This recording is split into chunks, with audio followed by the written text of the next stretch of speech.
Hello friends, very good evening. আশা রাখি সকলেই ভালো আছো, সুস্থ আছো। তবে আমি কিন্তু একদমই ভালো নেই। যেহেতু অনেক অনেক ওষুধ চলছে, একটু পরপরই ভীষণ টায়ার্ড হয়ে যাচ্ছি। আর সামনের সপ্তাহ থেকেই সোনুদুষ্টুর পরীক্ষা, ওরা বাড়িতে আছে।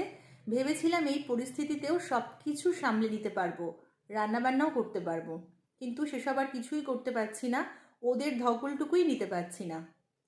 আর এত যেহেতু ওষুধ চলছে, মানে সারা দিন মাথা ঘুরছে, চোখ মুখ অন্ধকার দিচ্ছে, নানা রকম সিমটম দেখা যাচ্ছে। আর মন খারাপও হচ্ছে সারাক্ষণ ঘরে বসে বসে। তো সেই সময় পম আমাকে কিছু ছবি শেয়ার করে, যেই ছবিগুলো দেখে মনটা ভালো করো। আসলে ও আমাকে কয়েকদিন ধরেই রেস্ট নিতে বলেছে, মানে শরীর খারাপ যখনই বুঝেছে বা জেনেছে তখন থেকেই। আর যাতে মনটা ভালো থাকে সেই জন্য মানে পুরনো কিছু ছবি আমার কাছে পাঠায়, যেগুলো দেখে দেখে মনটা ভালো করো। তো আমি ভাবলাম যে এখনকার যে সময়টা আমি পার করছি, সারাদিন শুয়ে বসে, এই সমস্ত ডেলি ব্লগ তো তোমাদের সাথে দেখানোর কিছু নেই। আমার পুরনো মধুর স্মৃতি তোমাদের সাথে আমি ভাগ করে নেই। আর সেই স্মৃতিগুলো হলো, আমরা আন্দামানে ছিলাম 1 বছর। সেই সময়ের খুব দামি খুব কিছু সময় পার করেছি আমরা।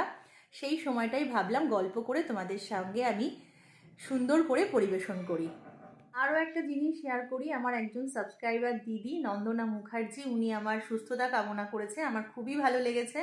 আর আমার কাছের যেসব বন্ধুরা আছে, অঙ্কিতা দি, শিলা দি, তুলিকা দি, ওরা মাঝে মাঝেই খোঁজখবর নিচ্ছে আমার এই সময়। সেটাও কিন্তু একটা পাওনা বলতে পারো, কারণ এই সময় না কিচ্ছু ভালো লাগে না।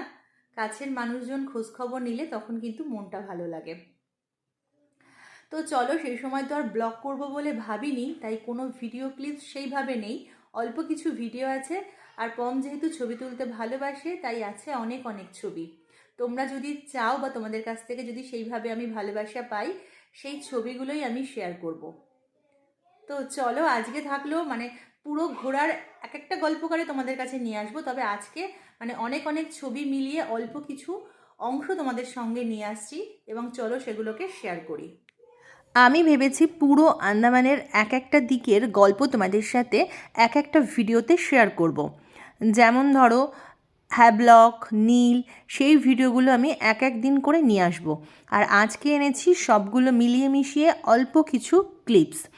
তোমাদের কাছ থেকে আমি কেমন ভালোবাসা পাই সেটার উপর নির্ভর করবে আমি ভিডিওগুলো কেমনভাবে তোমাদের কাছে আমি পৌঁছে দেব। তো দেখো কি অসাধারণ সেই সময়টা ছিল, আর তারই কিছু ঝলক আমি তোমাদের কাছে নিয়ে এসেছি। খুবই খুবই সুন্দর ছিল সেই সময়ের দিনগুলো। আর আমরা প্রচুর ঘোরাঘুরি করতাম।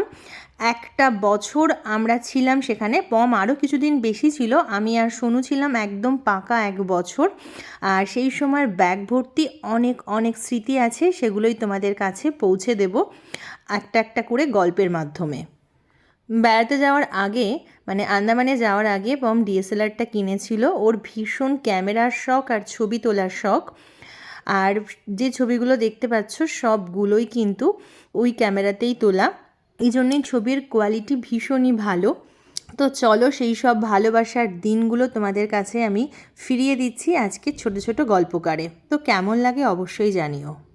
ভালো লাগলে লাইক, কমেন্ট, শেয়ার কিন্তু অবশ্যই অবশ্যই করে দিও। আর যারা অলরেডি করে দিয়েছো তাদেরকে তো অনেক অনেক ভালোবাসা আমার তরফ থেকে। আর যারা এখনও করোনি তারা নতুন নতুন ভিডিও দেখার জন্য অবশ্যই সাবস্ক্রাইব করে আমার পাশে থেকো। আজকের মতো আসি, টাটা।